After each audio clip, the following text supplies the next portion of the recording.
Bada bing, bada boom.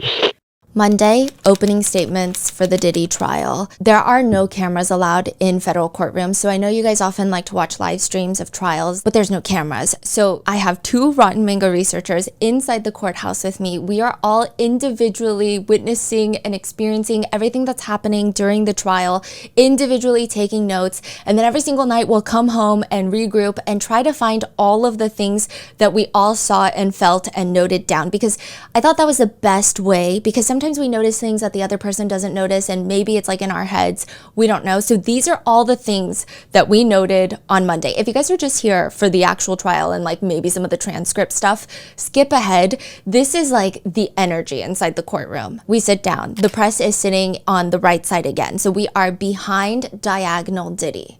So like we can see the side profile of his face and the back of his head mainly. And I feel like the minute that the defense attorneys start walking into the courtroom, it's already so tense. The energy, everybody expected it to be a lot more tense on Monday because it's the last day of jury selection. They're finalizing a jury. They're going to start opening statements. Two witnesses are going to come to the stand to testify. There's going to be cross-examinations. It's going to be tense. But it was really tense. Brian Steele walks in holding Tenny's bag as well as his own bag. And I feel like the minute that Brian walked in, we were all taking notes because we have discovered this new thing at Rotten Mango, which is the fact that we can kind of predict what's about to happen in court next based off of Brian Steele's eyeglasses. There's something about this man's reading glasses. You look at his reading glasses, if they are on his nose bridge, I feel like whatever is coming next in court is about to be very serious. Or he's reading something. But like usually something very serious is going to happen. When they're off, I feel like he's relaxed. I feel like it's about to be lunch. And they're just staying on his nose. They're not coming off. He's like buried inside of his papers first thing in the morning. Usually he likes to do his little not posing, but he likes to do his little stance while he greets people. But he's just like buried into the papers. Mark, the lead defense attorney, also stressed. I feel like he had a very approachable, almost like a teddy bearish quality that just keeps declining rapidly day by day. Seemingly, they're very stressed. The whole defense team, they just look like they're cramming for some sort of finals on the other side of the courtroom, and we're just in the back watching, kind of stalking them is the feeling, and like taking notes. And then the prosecution team walks in. This is the team that Mark Garagos, lead attorney, Tenny Garagos' famous celebrity attorney father, has called a six-pack of white women. My understanding is you got a six-pack of white women. They walk in, and I will say, I don't know if it's the fact that we heard him call them a six-pack of white women on a podcast, or if they just look so cool. They looked so cool coming in. Yeah, the six of them, they walked in together and they are just no business. One of us wrote down, if this was a soundtrack, it would be a very depressing motivational anthem. They look Depressing? So depressing. They look so powerful and it's so motivating and inspiring. And I'm like, that's the look of justice, right? Question mark. But they all look so sleep deprived. I feel like they're sleeping under their desk. I feel like they're being held hostage inside of the courthouse. They look less tense than the defense attorneys, but they look so sleep deprived.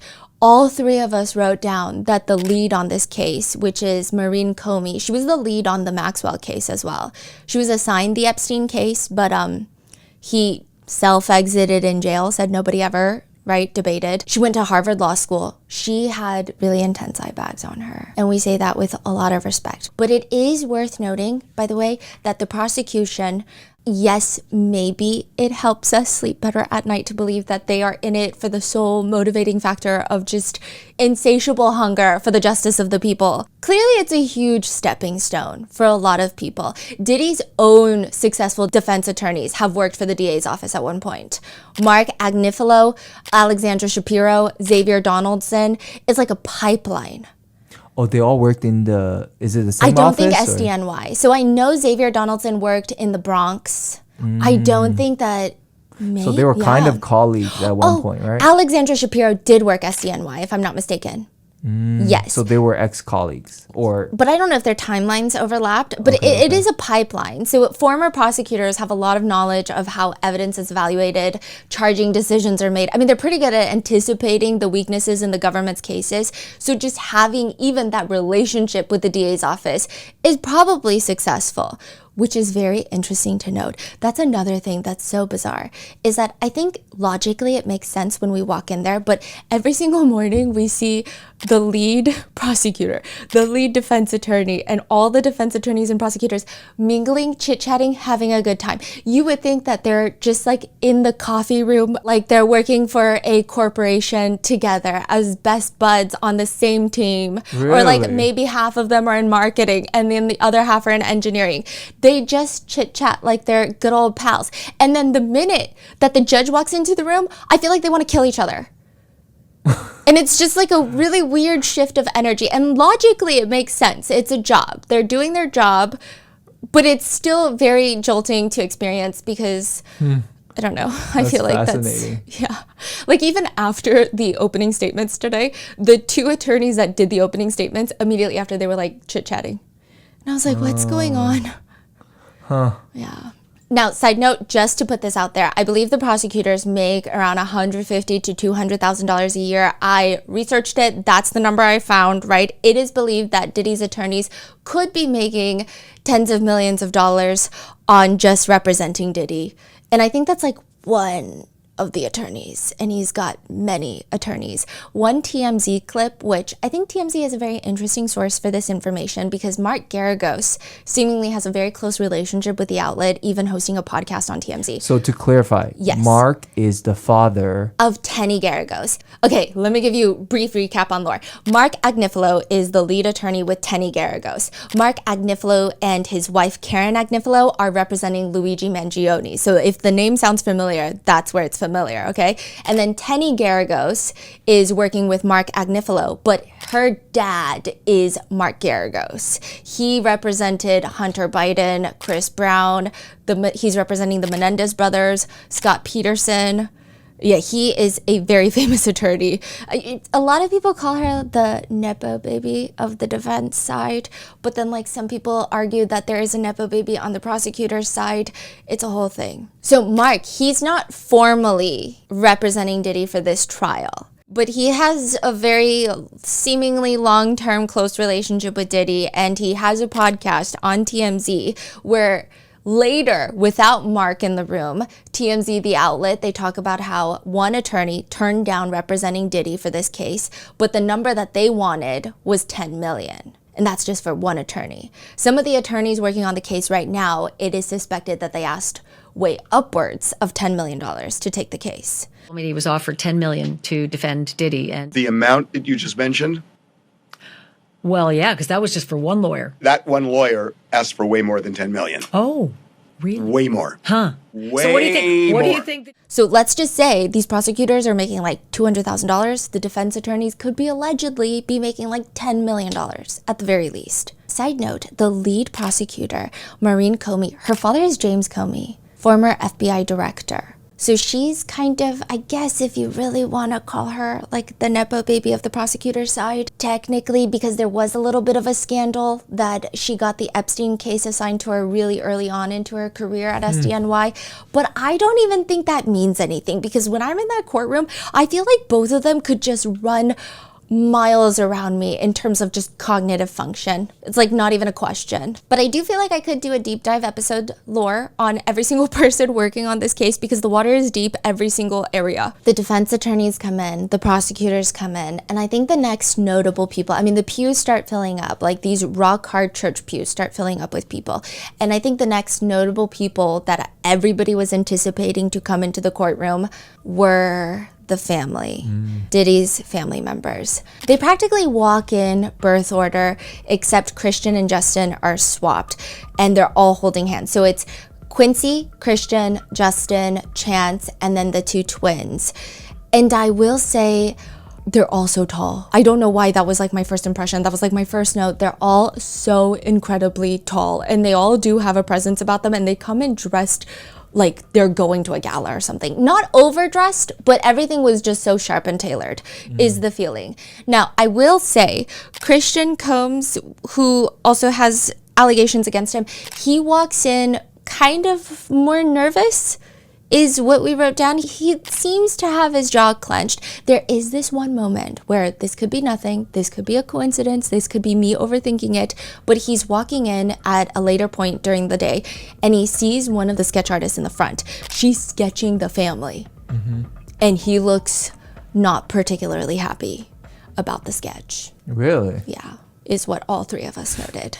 And then the three daughters, they also walk into the courtroom holding hands. And this is where we had a whole debate all weekend of who's going to do opening statements for the defense, because Monday is opening statements. And we thought it was going to be Tenny. We're like, it's going to be Tenny. It doesn't make sense. It can't be anybody else because you're dealing with a lot of female victims. And she's kind of like the lead female attorney on the case. Like if they don't do Tenny, it wouldn't make sense. Yeah. But then later, Karen Agnifilo, Mark's wife, walks into the courtroom. And I will say, everybody was looking at her. So I think everybody knows her, everybody recognizes her. And there's this moment where Mark looks back and he's smiling at her across the courtroom. She's like sitting in the very, very back, trying not to disturb anybody. And then we had this brief moment where we're like, wait, is Mark doing the opening statements? Because why is Karen Agnifilo here? And then eventually the door opens and Diddy walks out. This time he did switch up his wardrobe. He's wearing gray pants, gray sweater, white collared shirt underneath. He does smile discreetly at his family. He's blowing them kisses. He does throw up a heart with both of his hands. The sketch that we saw shows kind of upside down heart, but all three of us were like, no, I swear it was a regular heart. So I think it was a regular heart. And it was To the family? Yes, and it was pretty discreet. I will say I didn't want to harp too much on like his interactions with his family. I think he has relatively normal reactions with his family, but there was this one moment on Monday where he turns around and he just nods at his sons.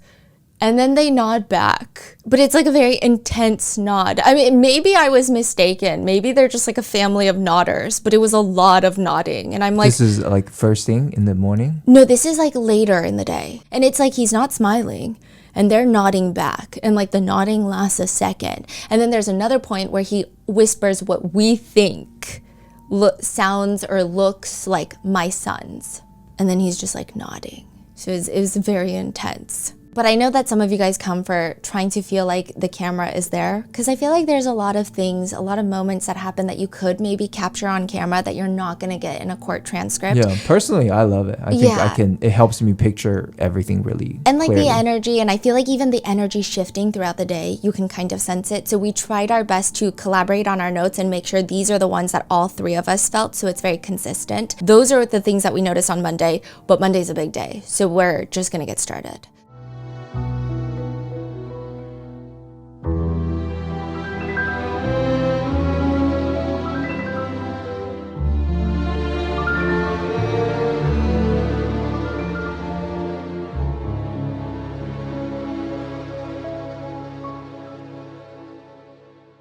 A few disclaimers. Regarding content warnings, there's themes of essay and DV, and secondly, certain portions and quotes have been shortened and condensed and or combined for brevity. This is a very quick disclaimer, but everything reported on in this episode and throughout the trial is public information, but any descriptions or observations regarding the defendant or anybody else in the courtroom are personally noted by myself and my two researchers who are present most of the times in the courtroom, in person, seeing all of these things happen in real time with our own eyes. However, just because we see something and feel something does not mean that our experiences and statements are valid reflections of the truth. Our interpretations of these random things that we see in the courtroom could mean nothing. Like, it could be completely inaccurate. They have no weight or bearing, obviously, on the verdict of the trial, but it should also not be a definitive source on how you feel about a defendant, about a victim, a witness, or really just the case in general.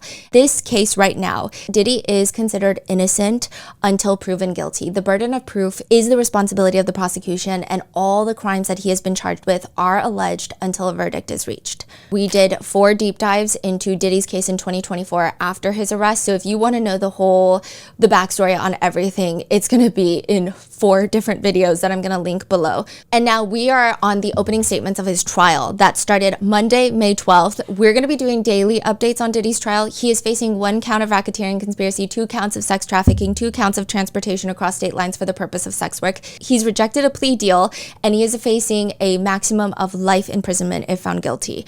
This is a federal case, so like I said, no cameras. We can't even bring our phones in. Like, we're just taking handwritten notes.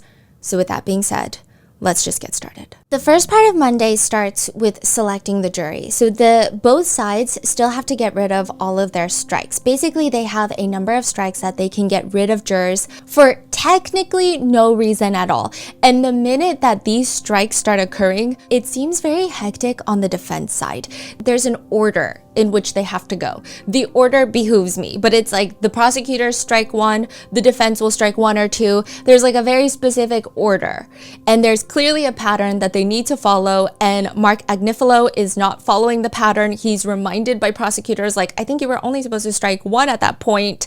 Linda Moreno, who is the jury consultant for Diddy's team, she's a little bit more involved today. Like, the whole morning, before they even got started, she's been turning around to Diddy, talking more intensely to him. She was a lot more social prior to this. I feel like in the mornings before court really started, she would talk to other attorneys. She did not come to play today. She looks like she's on her game. She's wearing a gold swirl brooch on her jacket, and she looks very serious. I mean, she's clearly the jury consultant. They're doing the strikes on the jurors. Mark Agnifilo will keep going to her to verify, and she'll go through her papers. And I feel like it's not that well organized, is the feeling that I got as the press. Like, it just seemed a little bit, and then all 3 of us wrote this down. Like, we had different variations of hectic, like, just like, what's happening? And then eventually, Mark Agnifilo states, Your Honor, I note that the government has struck 7 Black people out of 9 strikes. By our count, the government struck 7 Black people, which we believe amounts to a pattern, and it's our request that the government give neutral reasons for these strikes. So, okay, side note, by this point, like, while it was very hectic before they got to this point, I don't want to look too into it, but we all did write it down.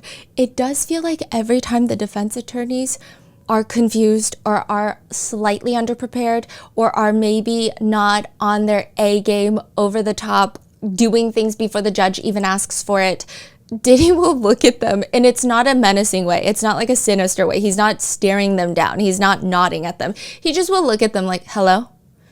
And it's like, to us, it's kind of intense. Yeah. Like, hello? He'll just look at them while they're stressing. Like, what's going on is the vibe we get. Okay. It felt like maybe they were freaking out because they wanted to say this statement and they were all trying to agree because there's like 7 different attorneys and they all have to agree on the statement. I guess. I don't know how it works. Now, the lead prosecutor on this case, Comey, she comes out swinging. I think this is the first time I hear her voice. The whole jury selection, she was not the one doing most of it. Her voice reminds me of, there's a TV show called Bones. It's like a forensic anthropologist played by Zooey Deschanel's sister. This is so random. It's not that important, but she is known to be this extremely logical and rational person that obviously in the show, it benefits her professional life. It doesn't benefit her love life. It's a TV show. I'm not trying to say that's Comey, but she has a very similar way of communicating. Very straightforward, very matter of fact, to the point where her voice is almost monotone, but it's not boring. It's monotone, but it's not boring. It's monotone, but it feels powerful. Maybe she has a pace? Yes, she has a very low register, and I feel like a lot of times when someone has a very low register, it's raspy or it's smoky. It's not that. It's very clear. It's very direct. I was reading up on her this morning before going to court, and I guess when hearing her voice, it just clicked. Her voice carries such a presence, and people say she's intense. I would say her voice might be more authoritative than even Mark Agnifilo's. Yeah, she barely does facial emotes. When she starts talking, she's not talking, she's swinging. I don't know how to describe it. Really? She doesn't even do many filler words. She doesn't have moments where she's looking down. Like other attorneys will have moments where they're looking down and they're like, okay, hold on. Nothing. She just comes out. The government has conducted itself completely neutrally throughout the course of jury selection. We have not demonstrated any sort of bias whatever. In addition, I would note that the jury itself is composed of a very diverse group of jurors, including a number of non-white jurors. I don't believe that a case has been established. I am, however, for the sake of the record, prepared to offer neutral reasons and reasons that far exceed Batson's bar for why we struck the jurors that we struck. Like that fast? Yeah, like pretty fast. Her cadence is pretty addicting to listen to. The energy that she carries is very intense. So she starts going through all of the jurors that they struck that maybe there might be questions about, which the Batson's challenge is basically saying, yeah, you have a certain number of dedicated strikes that you can strike potential jurors for no reason, but you can't strike them for their race. Like, you cannot discriminate. So now the defense is saying, wait, there are so many black jurors that you guys just struck out. So maybe we raise the Batson's challenge. And Comey is just listing them off one by one. And she does not stutter. She does not miss a beat. She does not even throw in a singular filler word. Okay, I don't think that's factually correct. I'm sure that there's filler words, but barely any. And she begins, and this is condensed. Juror 51 knew 17 names out of the list of people that were provided to her. She knew all the defendant's children, and she knew the names of one of the witnesses we expect to testify at this trial. She explained that she knew many of those names from watching a television program. Comey argues that the juror likely watched Making the Band. It's a reality TV series, if you guys remember, where some of the members on the show have filed lawsuits against Diddy, or they've spoken out against Diddy, accusing him of inappropriate touching and or predatory business practices, where some of them have even accused Diddy of threatening violence, but also cannibalism to some degree. One former participant in the Making of the Band went on a documentary that is called The Making of a Bad Boy. They accused Diddy of threatening them, saying things along the lines of, "You make me so mad that I want to eat your flesh.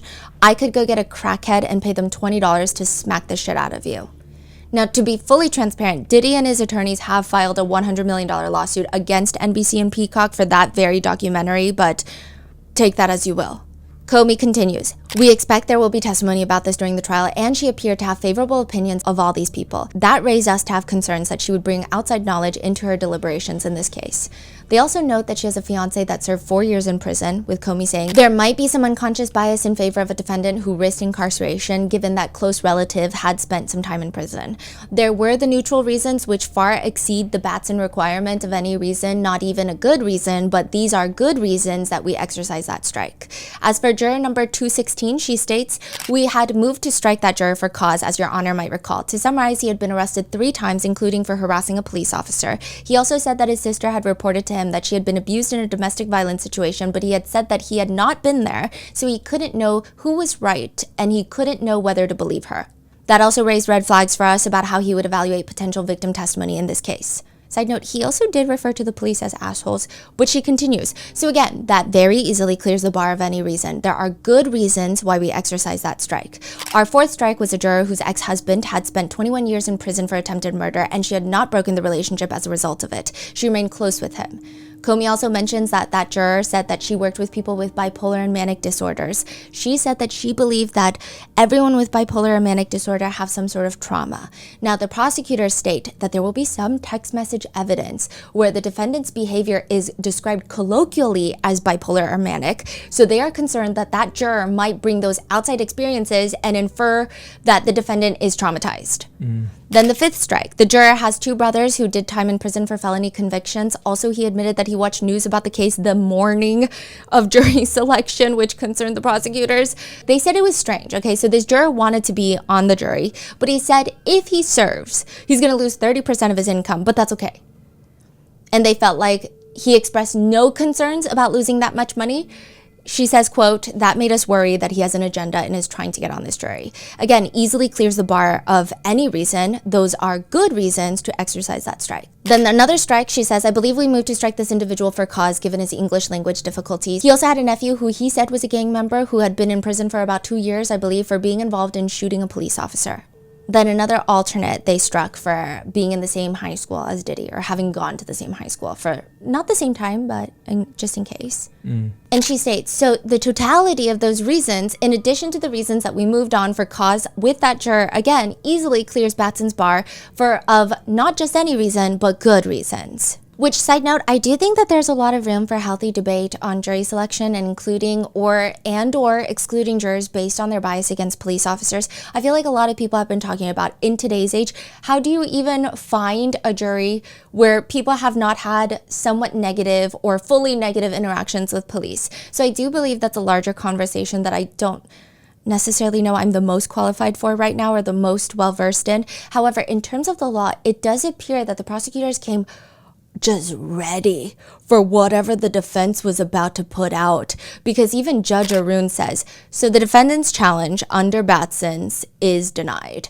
The defendant has failed to show purposeful discrimination as required by Batson, so the application is denied. And with that, the jury is set and they are sworn in. A few side notes. Judge Arun becomes very friendly when the jury comes into the room. Like, there's this very noticeable shift in his energy. When it's just all of the attorneys, he's very firm. He's very professional, but he's very firm. He doesn't play games. But then when the jurors are in the room, he's usually very, like, a lot more approachable, a lot more accommodating, a lot more friendly. Yeah, I think he does take the jurors serving 8 weeks as, like, a very high thing. Like, he's all about getting them out on time every single day. He's all about making sure that the trial finishes in 8 weeks so that they can go back to their lives. Wow. Yeah, he's like very intense about it. And I kind of love him for that. So I will say that as the jurors are getting sworn in, Diddy is like kind of nodding. Maybe it's coincidental. All three of us did write it down. It's not like a scary nod. It's just like the nod that he did every time that they walk into the courtroom. I don't know what kind of nod that is. I'm not really a big nodder, so I can't say for sure, but he's kind of nodding and he is looking at them.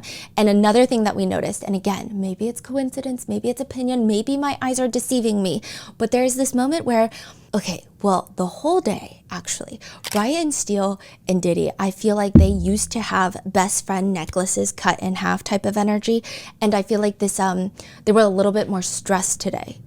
But there's this part where the jurors are getting sworn in. Brian Steele pushes his chair back, and it's carpet. So he has to kind of lift his chair and then push it back. So it's not an easy process. It's not like you just scoot it back. He moves his chair all the way away from the table. He sits with his hands in his lap, showing, and he's watching the jury get sworn in. And Diddy almost instantly mirrors Brian. Like, it was almost instant. Like moving the chair back? Yes, and then sitting with his hands in his lap. I wouldn't say it was like identical mirroring, but moving the chair back on the carpet was like pretty instant. Yeah. And I have just never seen someone more on their best behavior than Diddy on Monday. I would say the most notable things about Diddy, he was asked if he has enough water, and he reaches into the mic and he says, "I could use a little more if you don't mind." And his voice is slightly raspy, but his tone is, it's like, "I could use a little more if you don't mind." It's like very sweet, very accommodating. It's like if you were to go to your very wealthy aunt's twice removed house and you just know everything is so expensive, so you can't even like sit on the couch, and you just sit on the edge and you just hope that your jeans don't stain the white couch. And they're like, "I guess if you have some more water, like I would love some." It's kind of that vibe. Even when Tenny, the lawyer on his right, has to sit back down after a statement, he full on both arms, like a moving company mover, is pulling out her chair onto the carpet. But it's just like, it's like the Brian Steele jacket lapel thing. It's just like, it feels like too much. Yeah. I feel like, I don't know if the Queen, rest in peace, got this type of treatment when she wanted to sit down on a chair. It was a lot. And then once the opening statements start, Diddy is a literal statue. We wrote down, two out of three of us wrote down statue, because his eyes will move, his eyes will dart about, but other than that, this, like, he's a marble statue. He's a wax figurine. I don't know how else to explain it. I did a comparison that honestly should not be taken seriously at all. Don't take it seriously, but I took it seriously because I don't know why I was taking these notes. But I did a comparison of the physical moving body of Brian Steele. The way that I always end up sitting, I feel like I mainly just see Mark Agnifilo and Tenny's, the back of their heads, but I get like and I think because they move around a lot more, I get a better view of Diddy and Brian Steele. And then Alexandra Shapiro is on Brian Steele's other side, but she's usually very low-key. Yeah, and so I did a comparison of the physical moving body of Brian Steele and Diddy. And in the span that it takes Brian Steele to look up, and he's not doing this weird. Like, he's just doing this as he's moving his neck. He's looking up. He kind of rolls his head side to side. He kind of lolls it. He looks down. He kind of purses his lips. Then he looks back up. He lifts his chin. Then he purses his lips again. And then he sucks in his cheeks, looks away. And then he puts his index finger near his eyes. Then he kind of like flexes his face. And then he kind of moves his neck around.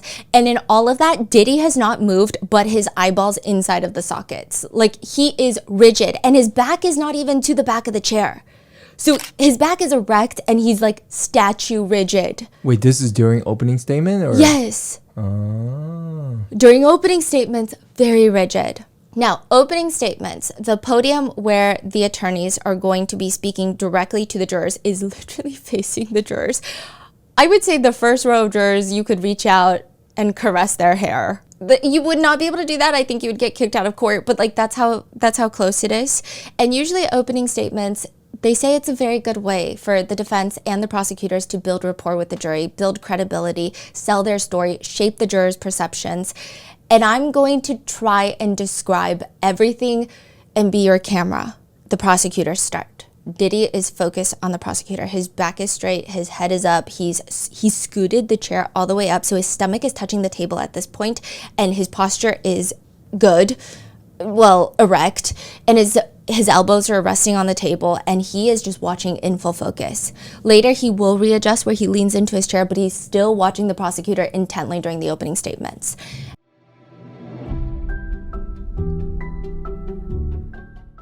Learning about investing when I was freshly 18, 19 years old was one of the best financial decisions that I've ever made.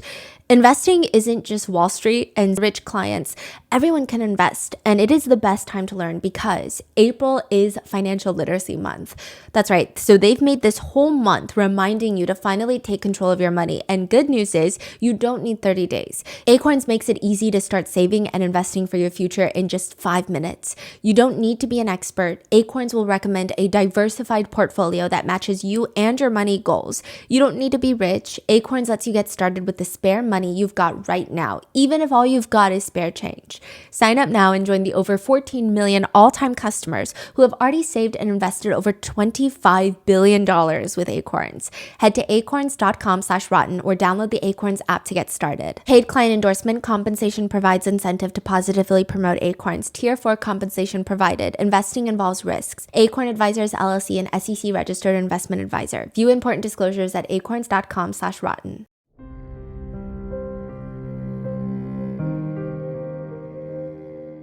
Emily Johnson is from the prosecution. She starts the government's opening statement. And I'm going to try to do it in the tone that she does. This is Sean Combs.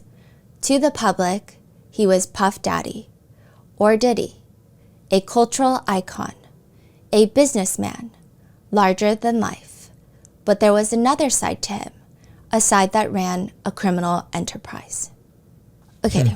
Going into opening statements, I think the content of the opening statement matters, right? But also the delivery, because the jurors are the ones hearing it, and they're the ones either getting moved, shaped, not moved by it. I think the opening statements were kind of disappointing. I know that the opening statements, I looked it up, they're not supposed to be overly passionate. You don't want to come off as you're trying to sell someone or something or an idea, but it just felt so flat. The opening statement from the prosecutor goes, during this trial, you are going to hear about 20 years of the defendant's crimes, but he didn't do it alone. He had an inner circle of bodyguards and high-ranking employees who helped him commit crimes and helped him cover up kidnapping, arson, drugs, sex crimes, bribery, and obstruction. These are just some of the crimes that the defendant and his inner circle committed again and again.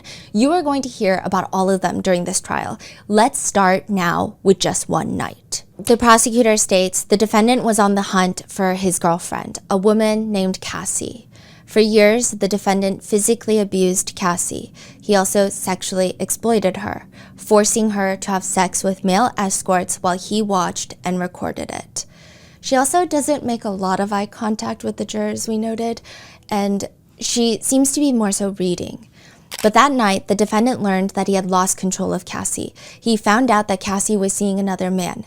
Furious, he set out to find Cassie and that other man, but he couldn't do it by himself. So he took his gun and he took his bodyguard, one of his most loyal lieutenants, to wake up one of the defendant's employees in the middle of the night. So she goes on to state that after finding Cassie, he, quote, when he finally found her, he did what he had done countless times before. He beat her brutally, kicking her in the back and flinging her around like a rag doll. So she tells the jury he threatened her. The defendant told Cassie that if she defied him again, he would publicly release the videos of her having sex with male escorts that he kept as blackmail, souvenirs of the most humiliating nights of her life. She continues, this was just one in the defendant's 2 decades of crime. And as you will learn, this was just the tip of the iceberg. These are not the only crimes the defendant committed. That's not the only time he kidnapped someone. And Cassie is not the only woman he beat or sexually exploited. For 20 years, the defendant, with the help of his trusted inner circle, committed crime after crime.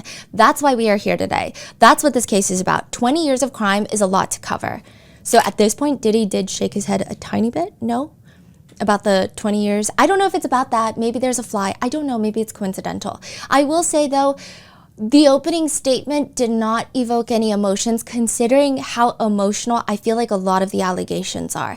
And I feel like even listening to some of the press and like listening to some of the public talking about it, everybody is like ready to cry nonstop when Cassie hits the stand, you know? So it just felt very flat. Mm-hmm.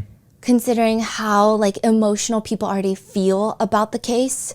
It just felt kind of, I mean, all the words used were slightly vague. I mean, we did have a whole debate about it. So we were thinking maybe it's vague because it resonates more with the larger audience, or maybe it's vague because I did notice that the jurors were taking notes. So maybe she's talking in a note-taking speed. I don't know. If you guys are attorneys, let me know in the comments. But she'll say things like, you'll learn that the defendant was a musician who created an empire. He had a record label, Bad Boy Records, and other businesses that he ran or controlled. Those businesses made the defendant rich, and he used money and resources from those companies to build his reputation and to feed his every desire. It just felt kind of like, not passionate. You know, but maybe the words are more easily digestible. He sometimes called himself the king, and he expected to be treated like one. He expected his inner circle to cater to his every desire, including his sexual desires. Now, at this point, we did note that, I don't know if this is like in our heads, but we did see Diddy's cheeks kind of perk. So we don't know if maybe he's like clenching his jaw, or maybe he's hiding a smile. I don't know. Or maybe his cheeks just go up because our facial movements do weird things. She continues, let me be very clear on this next point. This case is not about a celebrity's private sexual preferences. The evidence will show that the sexual conduct at issue in this case was coercive and criminal because the defendant made women have sex when they did not want to, because he threatened them, he drugged them, he lied to them, and he even used violence to make them do it. She does mention the freak-offs, but she mentions that later he called them king nights or hotel nights, allegedly. Right, and the defendant had particular demands for freak-offs. She states that he would get his staff to come into the hotel room, and we kind of already, I feel like a lot of the public already went through this type of information, but he would control the lighting. He liked extra linens, lubricant. His staff would remain on call to allegedly refresh anything in that room, including drugs and cash for the male escorts. She says, the hotel rooms are dark. The defendant instructed Cassie and Jane, which is another victim who's going to testify, how to dress in lingerie, wear tall platform high heels, and have manicured white nails.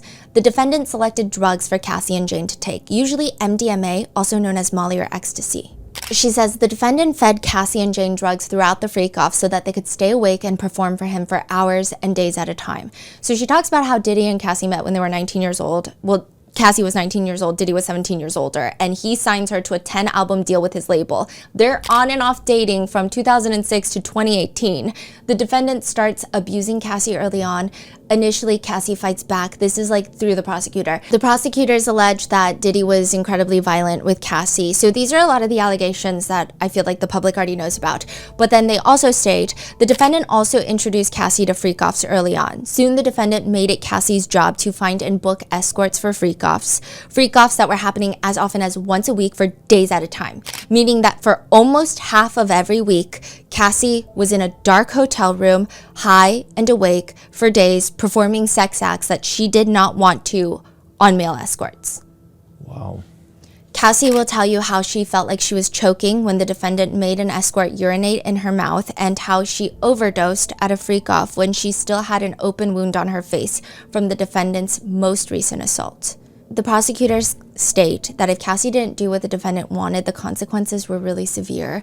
They say that He would beat her when she didn't answer the phone when he called. He beat her when she left a freak off without his permission. He beat her when she took too long in the bathroom. The defendant taught Cassie that defying him could and often would end in violence. The prosecutors state that Jane went through similar things that Cassie went through, and that started around 2020. Diddy and Jane started spending time together in 2020. And that the prosecutors state that Diddy asked Jane for a freak off, and then it snowballed into similar allegations and violence. The prosecution does state Jane tried twice to make it through these nights without drugs. The first time, she broke down and had took ecstasy to finish performing for the defendant. The second time, Jane vomited after having sex with an escort. How did the defendant respond? He told her to hurry up and get back into the room where another escort was waiting. The prosecutors go on to detail that one night Jane and Diddy get into this altercation where Jane is upset that she's doing all these freak-offs while Diddy is vacationing and taking his other girlfriends on trips. And quote, Jane hit the defendant and threw things at him. The defendant became enraged. So Jane tried to get away from him and hide. She ran to her bedroom and locked the door. He kicked it open. She ran to her bathroom and locked the door. He kicked it open. She ran to her closet and locked the door. He kicked it open. She ran to the guest bedroom and locked the door. He kicked it open. She tried to run out the front door, but he grabbed her in a chokehold, lifted her off the ground by her neck, and kicked her to the ground. Later that night, they fought again, and just as he had with Cassie, the defendant viciously attacked Jane. He punched her in the face, kicked her while she was curled up in a ball on the ground, dragged her by her hair and her arm, and slapped Jane's face so hard she fell over. And when all of this was over, the defendant still did not let Jane be. Instead, he told Jane, "You're not gonna fuck up my night." The defendant instructed her to put on an outfit and call up an escort for a freak-off. He made Jane cover her black eye and bruising and take an ecstasy pill and perform for the defendant with that escort. The prosecutors also state that an employee that worked for Diddy, Mia, will tell the jurors about the years that Diddy would force himself on her sexually, putting his hands up her dress, unzipping his pants, forcing her to perform oral sex, and sneaking into her bed to essay her. Wait, this is a different Mia, you said? Yeah. So that's another victim, the Yes. third one now. Mm-hmm. And so the prosecutors state, Mia will tell you how she could not talk about what happened to her until recently, how she wanted to take the secret of what the defendant did to her grave. And how everything was covered up by Diddy's inner circle, even the hotel footage of Cassie. The prosecutor states, in exchange of the video from the hotel, the defendant gave the security guard a brown paper bag full of $100,000 in cash, while the defendant's bodyguard and his chief of staff stood by. This is far from the only time that the defendant's inner circle tried to close ranks and do damage control. And just preemptively, I think, the prosecutors are stating, you will learn that some of these witnesses and victims, including Cassie, have already received financial settlements from the defendant or have filed lawsuits against the defendant. But these witnesses will tell you that they trade any money from the defendant for not having been abused. She ends the statement with, first, please pay close attention to the evidence. Second, please follow the judge's instructions on the law.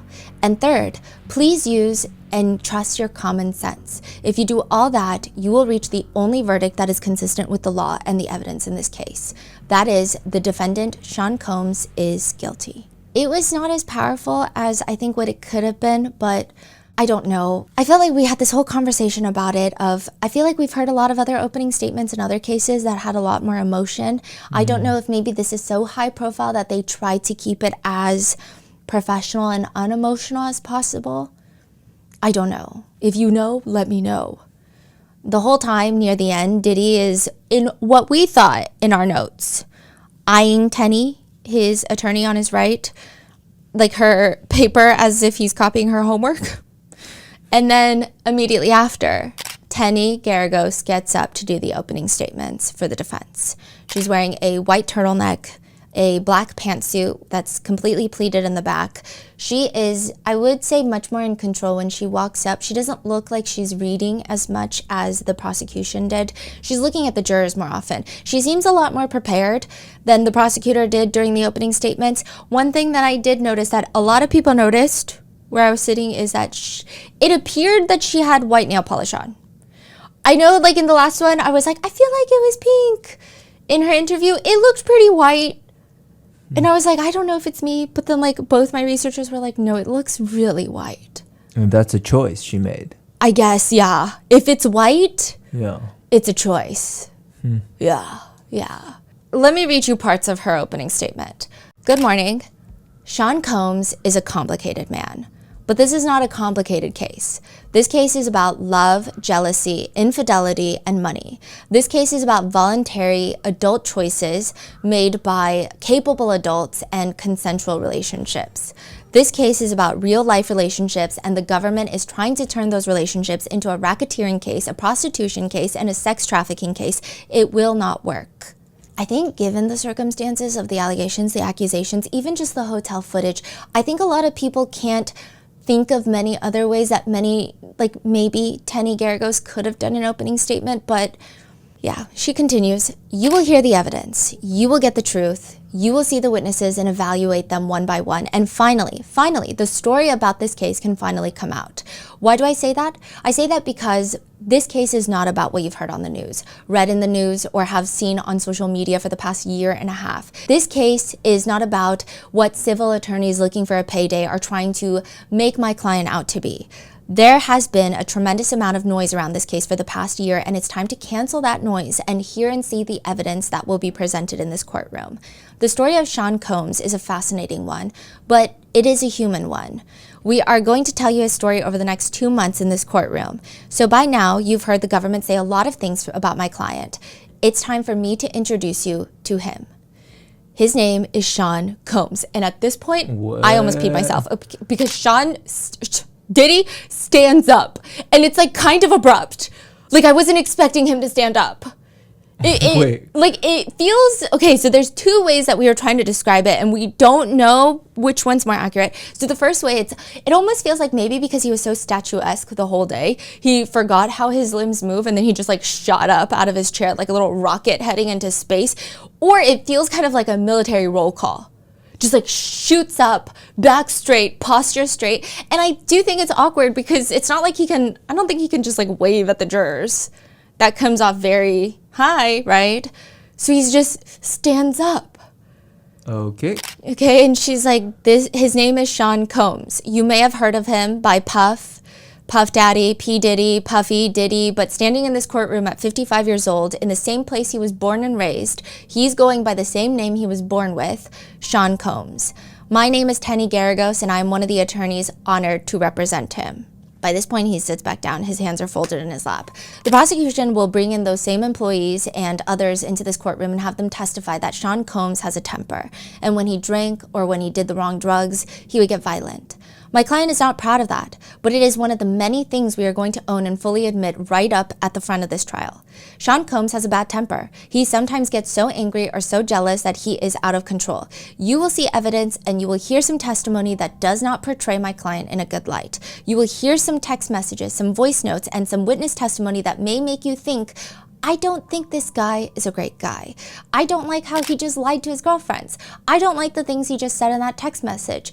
I want to tell you now, there may be multiple points at this trial where I think he is a jerk, and I think he is kind of mean.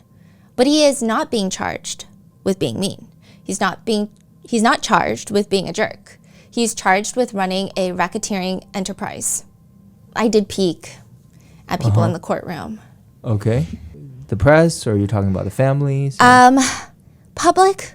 Okay. Yeah, and I will say, I don't think a lot of women were happy with some of these. Yeah. They're visually showing some Yeah, I'm going to try to reserve my own personal feelings, although I feel like I make my personal feelings very clear throughout the years. I'm going to try to reserve them because I'm trying to be like the camera, you know? Yeah. So, but yeah, I did see some people that were either doing slight lookaways or kind of face. But it's to be expected. I think this is what everybody expected from the opening statement for the defense. And she continues, and though there was violence that you are going to hear about, you already have. That violence is not part of any RICO. That violence is not connected to sex trafficking, and that violence is not prostitution. There was a name in criminal law for the violence that we will hear about and we will see at this trial. It is called domestic violence. It is called assault. Domestic violence is a very serious matter. I want to say that now. It is a bad, illegal problem, and it is something that the law addresses. We take full responsibility that there was domestic violence in this case. Domestic violence is not sex trafficking. I want to say it again. Domestic violence is not sex trafficking. Had he been charged with domestic violence, had he been charged with assault, we would not be here right now. We would not be sitting through an 8-week trial. However, he has been charged with different crimes: sex trafficking, prostitution, racketeering. These are federal crimes with their different statutes. They charge different elements, and he is simply not guilty of those crimes. One of the central themes of my statements to you will be personal accountability and personal responsibility. As the trial goes on, we will see that with each witness, we are going to take that on ourselves. We will not shy away from the things Mr. Combs did, but we will not deny his personal responsibility or own the things that he did not do. We are telling you right now that he is physical, that he is a drug user, and I'm telling you he had a bit of a different sex life. For example, you may have not heard any evidence in this case, but the prosecutor's already told you about lubricant, and you may know of his love of baby oil. Is that a federal crime? No. You will hear that he got IVs after ingesting drugs. Is that a federal crime? No. He will be responsible. He will be accountable for the things that he did. But we will fight for his freedom throughout the next 8 weeks for what he did not do.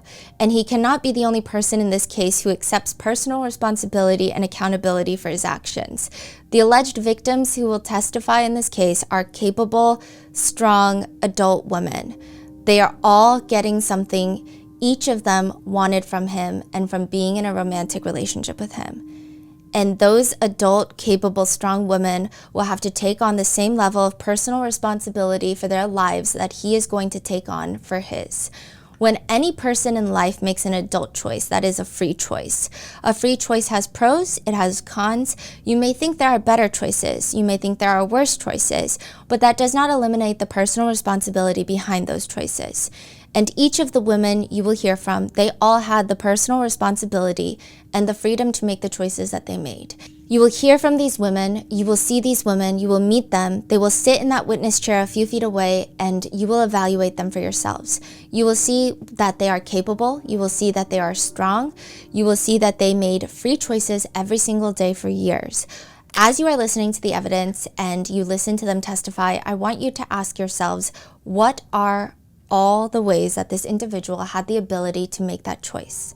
Ask yourself, what are they getting from being with Sean Combs? They are not with him because they are stuck or because they are without a choice. The government will try to show you that Sean Combs is the only one getting something from each of the alleged victims who testify in this case. But with each of these individuals, ask yourselves, what is this person getting? They are with him or they are working for him because they are getting something they want from being with him.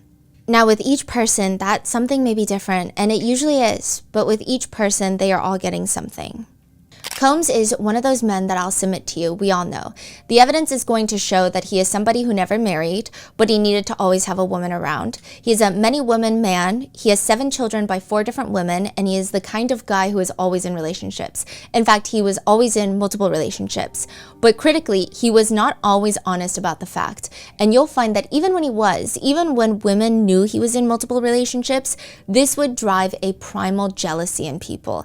It would drive a lot of the choices you are going to see in this case. You will see that these women are strong, capable, and that they were in love with him. You will see that breaches of trust, infidelity, and jealousy are what drove the domestic violence you will hear about. You will see that alcohol and drugs played a major role in his temper, and the evidence is going to show you a very flawed individual, but it will not show you a racketeer, a sex trafficker, or somebody transporting for prostitution. So as we've said, you're going to hear from 2 women, Cassie and Jane.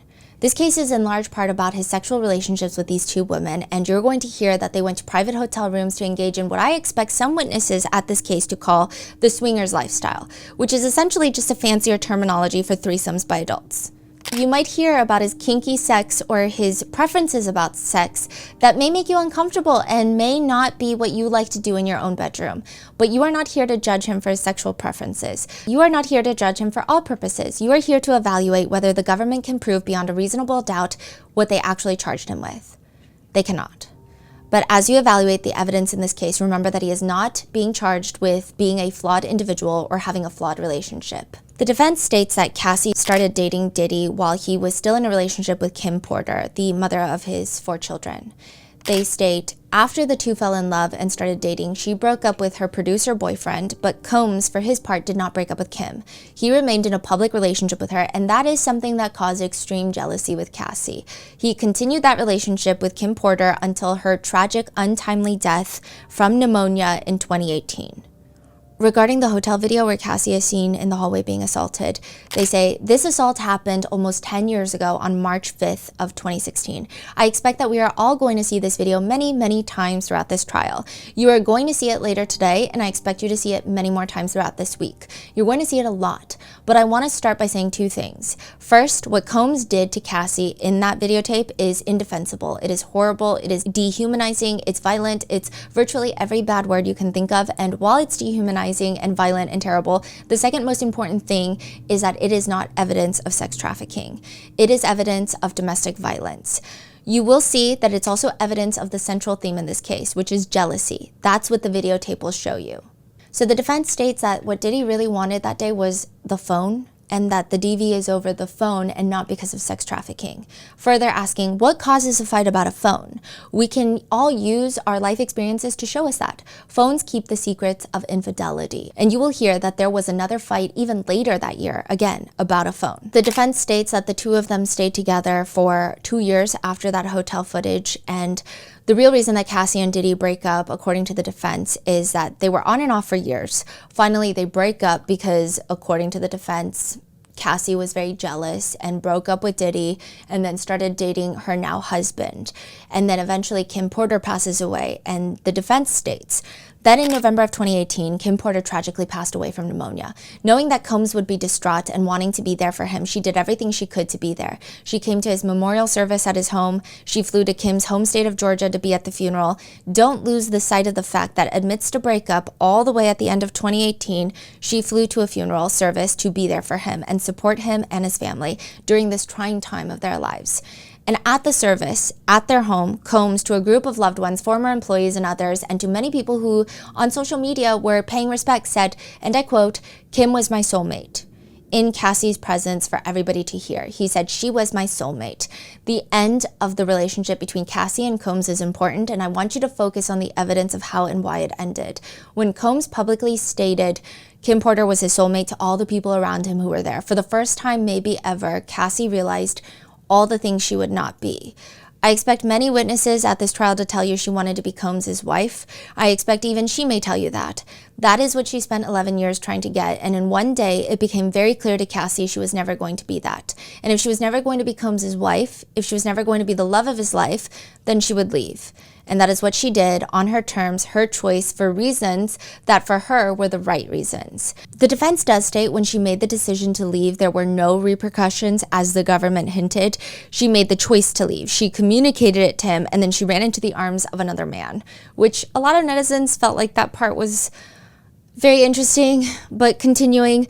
Oh, and side note, the defense states that the freak-off videos that they found were not on Diddy's electronics, but on Cassie's, saying you will hear that the government raided 2 of his homes. You've already heard that over a year ago. They seized countless electronic devices. The only freak-off videos you will see or hear about at this trial came from her devices that she kept for 5 years. So when the government talks about power and control, who had the power? Who had the control? Who? I guess they're hinting at maybe Cassie has the power because she has those videos and could blackmail Diddy. What? They continue. After Kim's funeral, they never saw each other again. The very first time that this former couple will see each other after 6.5 years of a breakup is in this courtroom later today or tomorrow. We are all going to witness their closure, and that is because she moved on with her life and he moved on with his. You will see that she married the trainer. She had 2 children with him, and she's pregnant with her 3rd. And Combs also moved on with his life. As for Jane, the defense states that you will see her jealousy on full display at the trial. And you will see that she was willing to engage in these nights with Combs, and then she would be on social media after, and she would see that he was with another one of his girlfriends, either out at dinner or traveling, and she would send messages of regret afterwards. They state these were born out of jealousy, which was the root of their troubles, and regret does not mean that she was coerced. Her jealousy drove her to make the moves that she made. They also go on to allege and state that Cassie was living in her parents' home when she filed the lawsuit against Diddy. They're kind of insinuating that she had financial troubles, and that's why that she didn't go to the police and went to sue him instead. They state, Cassie, for example, will tell you that she first made a demand on Combs for $30 million. Another witness will tell you that in a breach of contract case, she made a demand for $22 million. And as you listen to these witnesses, and there will be many, as the prosecutor told you, who made civil demands against him, I want you to ask yourself, how many millions of reasons does this witness swearing to tell the truth and nothing but the truth have to lie? How many hundreds of thousands of reasons does this witness swearing to tell the truth and nothing but the truth have to lie? So in closing, I ask you once again to listen very carefully to all of the evidence. You are not here to judge or impose your moral beliefs onto this man. You are here as a jury of his peers to determine whether the government can meet its burden of proving beyond a reasonable doubt that he has committed these crimes. So one thing that's very interesting to note is that prior to all of this, like prior to opening statements, Mark Agnifilo and Comey, so the lead prosecutor, they were in the robing room with the judge. So this is not in the courtroom, but it's still on the court transcripts as public record. But Mark is requesting on the record that he, to summarize it, he wishes and hopes and is requesting that Cassie is already seated at the witness stand before the jurors come in. And like they don't want Cassie to walk in front of the jurors? Yes, this is a quote. Only because of her physical condition. I mean, there are certain things we can't control about a juror who is 8.5 months pregnant. I think he means witness. But I think there is a quality to her walking in front of the jury that I think is easily avoidable. I'm not making an application for any of the other witnesses. So there was a whole back and forth between the judge. The prosecutor was like, that doesn't even make any sense. Why would we be doing that? The prosecutor says, Your Honor, we would object. If Your Honor is considering it, I would like to be heard on that. I don't think there's any basis to treat any witness differently because of a medical condition, most notably pregnancy. I think that would be deeply inappropriate. The judge says that he will think about it, but he does think that Ms. Comey makes a very good point. And he says that we wouldn't treat people differently based on any other sort of medical condition or physical impairment or any other attribute, right? Why would we treat this differently? Mm-hmm. And Mark says there is a prejudicial quality. Pregnancy is a beautiful and wonderful. It also is a source of potential sympathy. And the judge is just like, they're going to see the witness. You know, like they're going to see the witness. Like, what do you mean? Are you, that doesn't make any sense. Like, what are we trying to achieve? So at this point, I think Mark might try to find support to plead his case to make sure that Cassie is not like walking to the witness stand in front of the jurors. That's so interesting, right? They're playing on, hey, we Yes. don't want people to see the visual of her and feel some type of way. It's a long already. walk. Oh, okay. Okay, so the defendant comes out the door right next to like the defendant chair, and then the jurors come out the other door, right? Mm-hmm. And they all stay in that side of the courtroom. The witnesses, they come in from the door that we come in from, the double doors behind us. So it's like not saying that I agree with this. I think Cassie should do whatever she wants to do, right? But also like, no, we should follow the law. Okay, that's what I meant by that. But also maybe both, okay? But the double doors open and like everybody is just staring. And then you have to walk down the aisle and like there's press, there's family, there's everybody. Yeah. And then you she's 8 months pregnant. Yeah. Right? And then you walk past the jurors and then you sit right next to the judge at the very opposite end of the room. Yeah. So it's definitely an intense, yeah. So that was requested. Now, with that being said, the witnesses are starting. Like, they just went into it. So the first witness gets called onto the stand. And there is a longer hotel video of Diddy and Cassie that was shown in court today. So you're going to see this the next day. So you're seeing this probably Tuesday. It was on Monday. Okay. And the first witness to testify is a security guard, former assistant director of security at the Intercontinental Hotel in Los Angeles, Century City, by the name of Israel Flores. I've never taken the time to like truly think about what a security guard looks like in my head, but if I did take the time to picture and draw him out, it would probably be this witness. I thought he was gonna rip out of his suit. If he was the security guard in any establishment, I just can't imagine someone not following the rules. He's very built. Very built, very tall. But like the way that he's built, I know that in Korea we have like the saying, I don't know if it's like the most appropriate in this setting, but like to give you a visual picture. they call them like the fridge body, right? I think that I've never seen someone that built. Okay. Yeah. No, his shoulders were incredibly broad. And so he walks in as the prosecutor's witness, and he's there to recount the events of March 5th, 2016. This is the infamous hotel video footage. He says, I was at the security base. I received a call from instant services saying there was a woman in distress on the 6th floor. Basically, the hotel has each floor has a phone. So if you pick it up, it goes directly to them, and it pretty much, you don't have to dial anything. You just pick up the phone, it goes to instant services, and she pretty much directs the call. So if you need housekeeping, if you need security, she will direct the call. So he says he gets a call to the 6th floor, a woman is in distress. Before he even goes, he doesn't know what he's getting into. So he says he checks the cameras and sees a black man just pacing back and forth on the 6th floor. He doesn't rewind the footage. He just sees a man pacing back and forth. He says, I got the call saying that there was a woman in distress. I look at the camera. I see a man walking back and forth. There was no woman in the video, so I'm thinking something happened because I didn't see a female in the footage.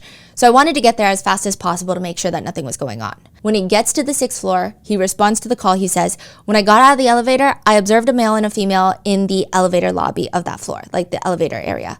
He says, quote, Mr. Combs in a towel and some colored socks, sitting down, further away from me on my right side, and I see Miss Cassie in the corner, kind of covering her face and bundled up in the corner. He describes Diddy as, quote, he was on the chair, slouched down, and it was like a blank stare. And yeah, as soon as I walked out, it was the best way to describe it was he had a devilish stare. He was just looking at me. So when I got out of the elevator, I kind of was stuck because I'm looking at him, he's looking at me with no movement, and then he starts to move. And Cassie, she was in the corner and she had her hoodie on. She was pretty much covered up. I couldn't see her face and she was just, pretty much in the corner. On the floor, he sees a destroyed flower vase, just glass shattered everywhere, which clearly something is happening. But the security guard states, I advised them, obviously, first, I was hey, what's going on? Obviously, they were arguing, so I told them, hey, if you guys are going to argue, you guys have to take it back to your room. And then I told them the mess that was there, it was going to be charged to their room. He says Cassie tells her that she just wants to get her phone in her bag and she wants to leave. So he starts escorting them back to their room, likely to grab her stuff. But even as he's escorting them, he states that they're arguing. He says, and we were walking towards the room, and then he eventually tried to re-engage, and I was pretty much reminding him hey, there's other guests in the hotel, just out of respect for them, let's get back to the room. He states that he hears Diddy tell Cassie that she can't leave, that she's not going to leave. To which he's well, if she wants to leave, she's gonna leave. That's pretty much it. They walk into the room. He says, I put my foot in between the door. Again, she wanted to leave. He said that he had mentioned, I don't want her to leave. Well, I don't want you to leave. So I knew if I let the door close, something can happen. So I put my body in between the door before it closed, and I watched her get her stuff. He says he never fully entered the room. He's just kind of half in, half out at the door.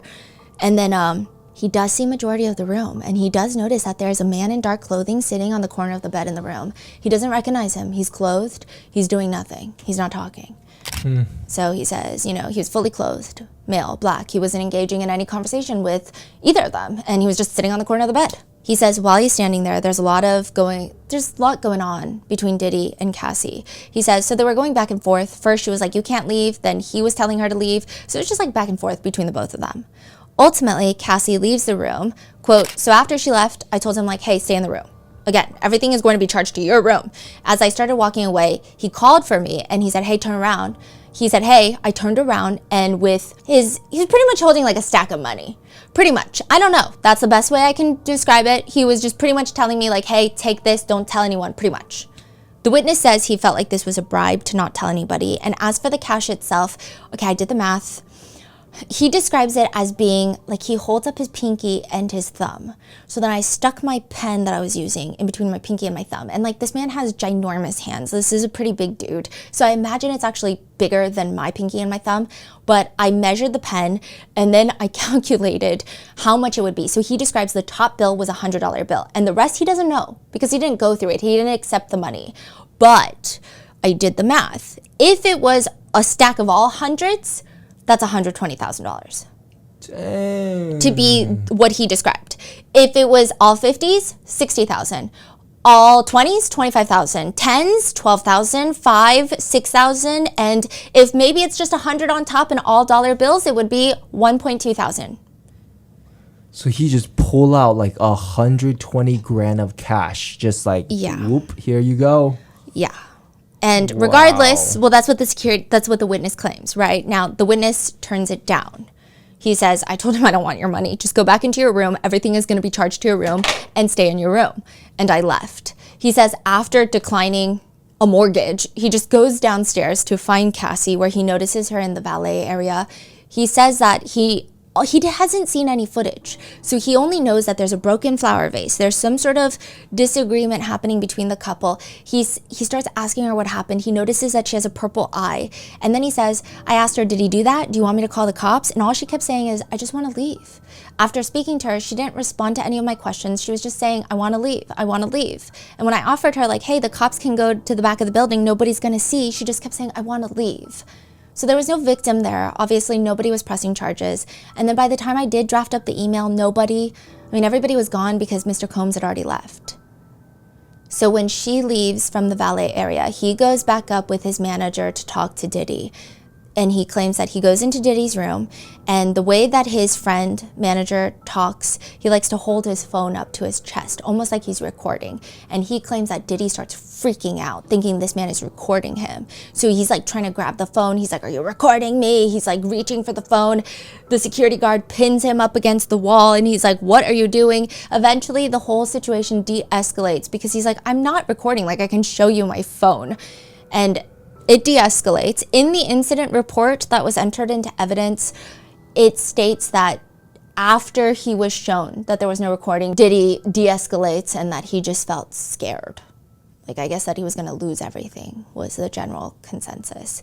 So then he states, quote, just told him the same thing I told him. The security guard is saying, I just told him, like, everything that happened in the lobby is going to be charged to your room. And we reminded him that it was checkout, so he needed to check out by 3 p.m. I've never seen someone so more diligent about charging damages to somebody's room. But one thing to note is that the guard says he never sees that mysterious man from that hotel room ever again.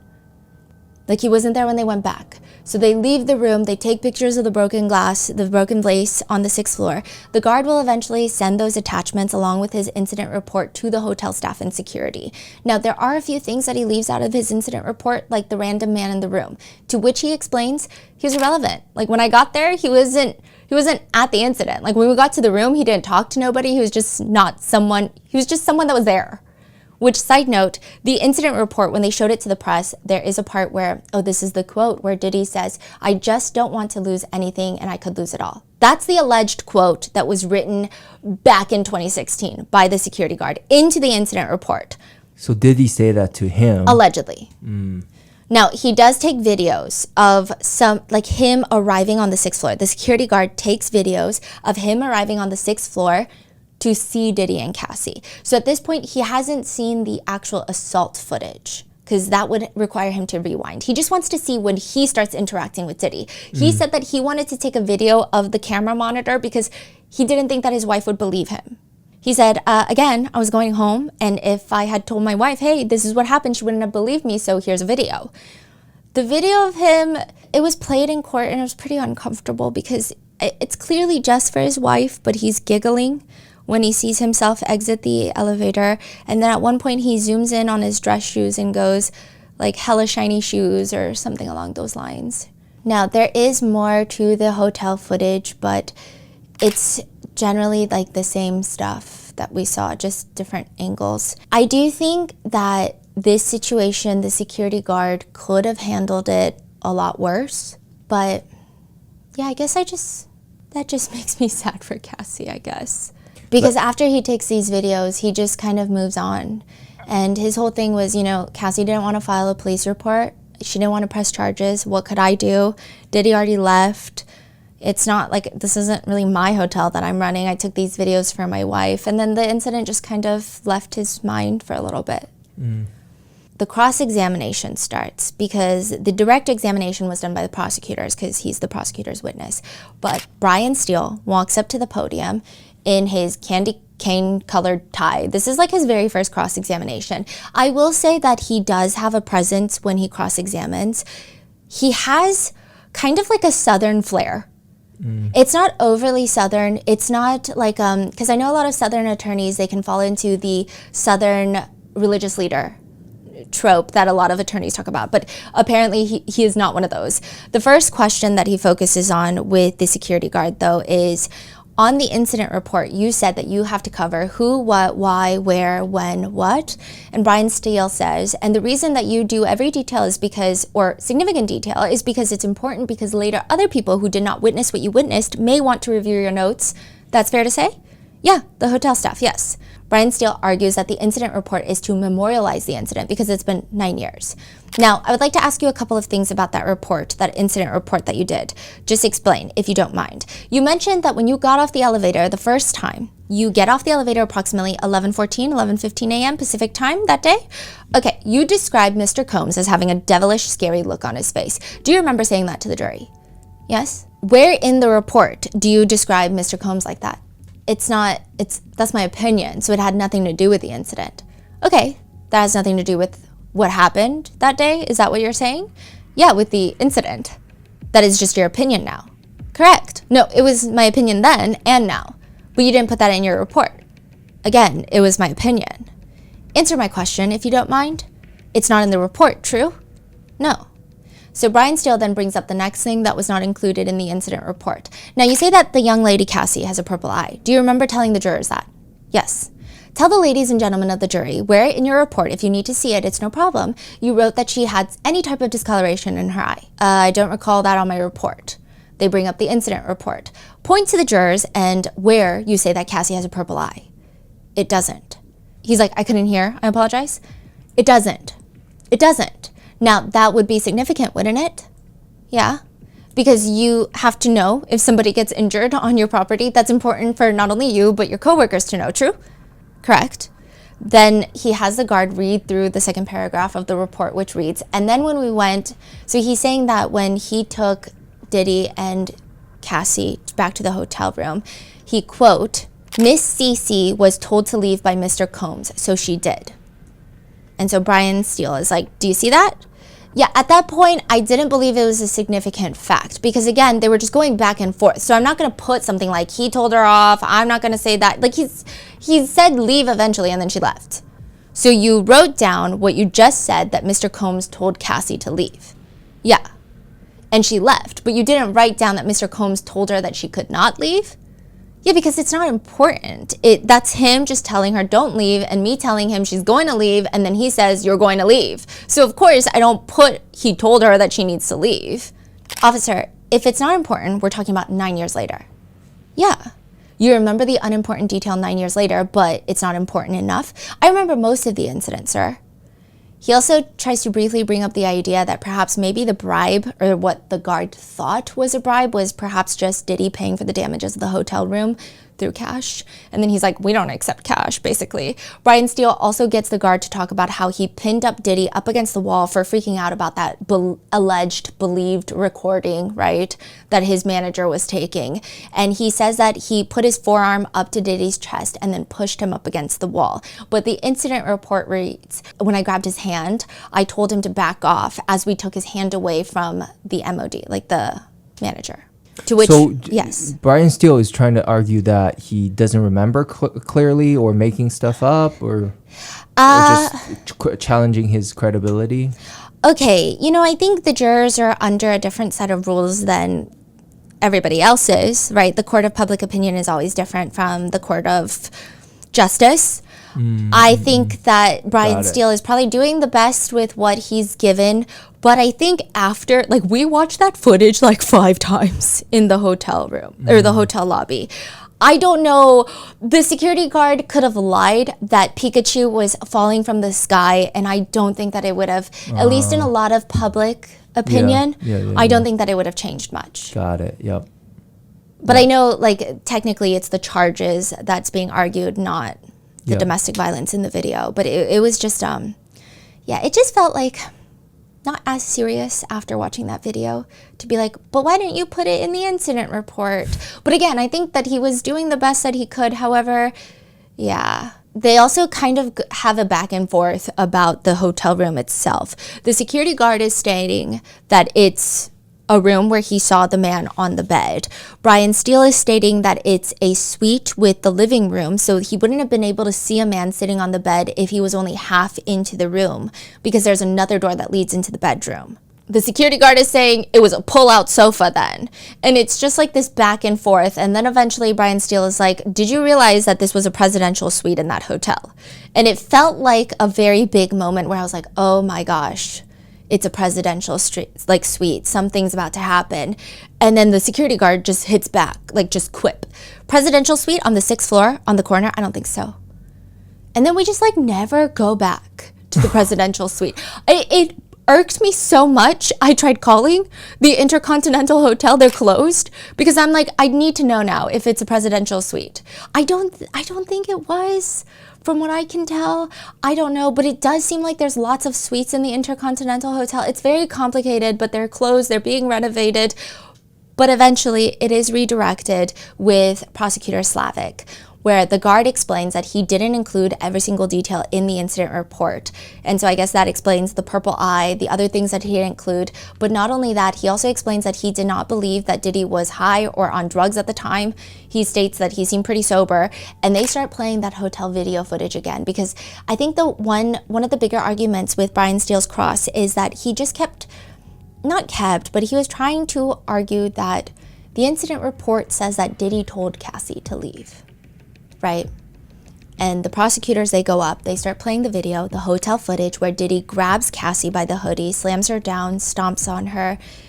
And then at 31 seconds, going to 56 seconds during that time frame, the prosecutor asks the guard, Officer Flores, towards the end of that snippet, did you see Mr. Combs dragging Cassie? Because I don't know if you recall, but he was dragging her. Yep. Mm-hmm. Yes, ma'am. What direction was he dragging her in? To the room. And she states, nothing further, and steps away from the podium. Ooh.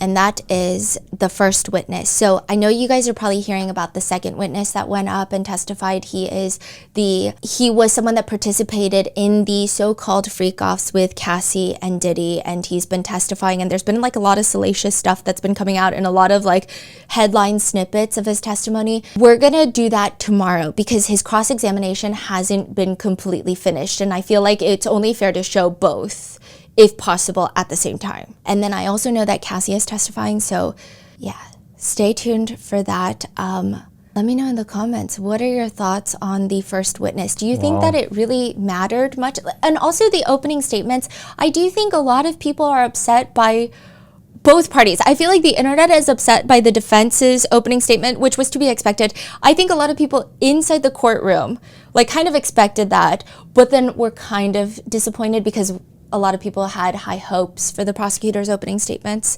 I don't know. What are your thoughts? Leave it in the comments, and I will see you in the next one.